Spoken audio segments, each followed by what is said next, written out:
सोमवार व्रत कथा। एक समय की बात है, किसी नगर में एक साहूकार रहता था। उसके घर में धन की कोई कमी नहीं थी, लेकिन उसके कोई संतान नहीं थी। इस कारण वो बहुत दुखी रहता था।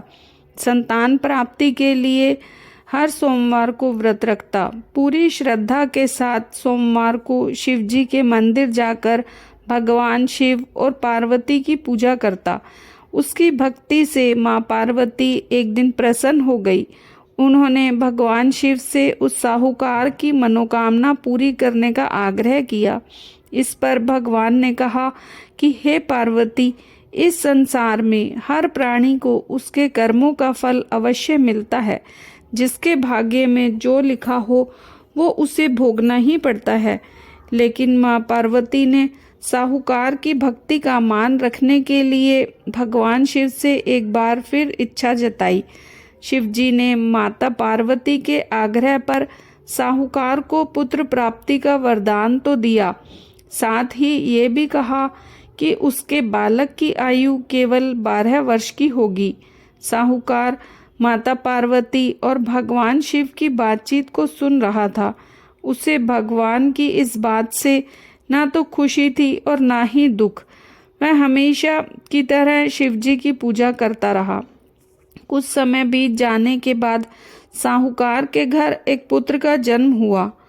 जब उस बालक की उम्र 11 वर्ष हुई तो उसे पढ़ाई के लिए काशी भेज दिया गया। साहूकार के पुत्र ने मामा को बहुत सारा धन देकर उसे काशी विद्या प्राप्ति के लिए ले जाने को कहा। साथ ही मार्ग में यज्ञ कराते हुए जाने का आश्वासन दिया। साथ ही यज्ञ स्थल पर ब्राह्मणों को भोजन कराने और दक्षिणा देने का भी कहा। दोनों मामा भांजे साहूकार के निर्देश अनुसार यज्ञ कराते और ब्राह्मणों को दान दक्षिणा देते काशी की ओर चल पड़े। रात में एक नगर पड़ा जहाँ किसी राजा की कन्या का विवाह हो रहा था, लेकिन जिस राजकुमार से उसका विवाह होने वाला था वो एक आंख से काना था। राजकुमार के पिता ने अपने पुत्र के काना होने की बात को छुपाने के लिए एक चाल सोची। साहूकार के पुत्र को देख उसने सोचा, क्यों ना इस लड़के को दूल्हा बनाकर राजकुमारी से इसका विवाह करा दूं। विवाह के बाद इसको धन देकर विदा कर दूंगा, फिर राजकुमारी को अपने नगर ले जाऊंगा। इसी तरह वह साहूकार के लड़के को दूल्हे के वस्त्र पहनाकर राजकुमारी से विवाह करा दिया। लेकिन साहूकार का पुत्र ईमानदार था, उसे ये बात अच्छी नहीं लगी। उसने मौका मिलते ही राजकुमारी की चुन्नी के पल्ले पर लिख दिया कि तुम्हारा विवाह तो मेरे साथ हुआ है, लेकिन जिस राजकुमार के साथ तुम्हें भेजा जाएगा वह एक आंख से काना है। मैं तो काशी पढ़ने जा रहा हूँ। जब राजकुमारी ने चुन्नी पर लिखी बातें पढ़ी तो उसने अपने माता पिता को ये बात बताई। फिर राजा ने अपनी पुत्री को विदा नहीं किया। बारात को वापस लौटा दिया गया। दूसरी ओर मामा के साथ साहूकार का पुत्र काशी पहुंचा।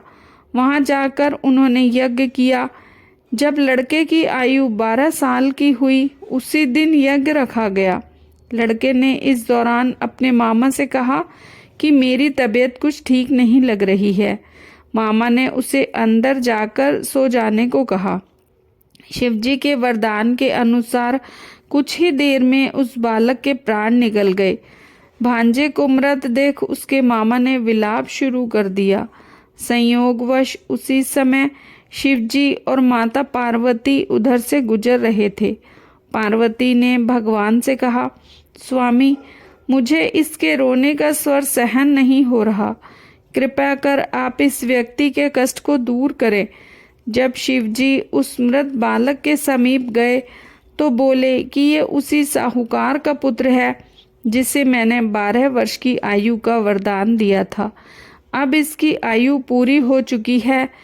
लेकिन मातृभाव से विभोर माता पार्वती ने कहा, हे महादेव, कृपा कर इस बालक को और आयु देने की करें, अन्यथा इसके वियोग में तड़प तड़प कर इसके माता पिता भी मर जाएंगे। माँ पार्वती के इतने आग्रह पर भगवान ने बालक को जीवित होने का वरदान दिया। शिवजी की कृपा से उस लड़के का पुनः जन्म हुआ। इसी तरह शिक्षा समाप्त कर लड़का मामा के साथ अपने नगर की ओर वापस निकल पड़ा। दोनों साथ चलते हुए उसी नगर में पहुँचे जहाँ लड़के का विवाह हुआ था। राजा ने लड़के को वहां पहुंचते ही पहचान लिया। फिर महल में ले जाकर उसकी खूब खातिरदारी की और अपनी पुत्री को विदा किया। इधर भूखे प्यासे रहकर साहूकार और उसकी पत्नी अपने बेटे की प्रतीक्षा कर रहे थे। उन्होंने अपने बेटे की मृत्यु का समाचार मिलने पर स्वयं प्राण त्याग देने का प्रण कर रखा था, परंतु बेटे के जीवित होने का समाचार पाकर वे बेहद प्रसन्न हुए। उसी रात भगवान शिव ने साहूकार के स्वप्न में आकर कहा, हे श्रेष्ठी, मैंने तेरे सोमवार के व्रत करने और व्रत कथा सुनने से प्रसन्न होकर तेरे पुत्र को लंबी आयु का वरदान दिया है।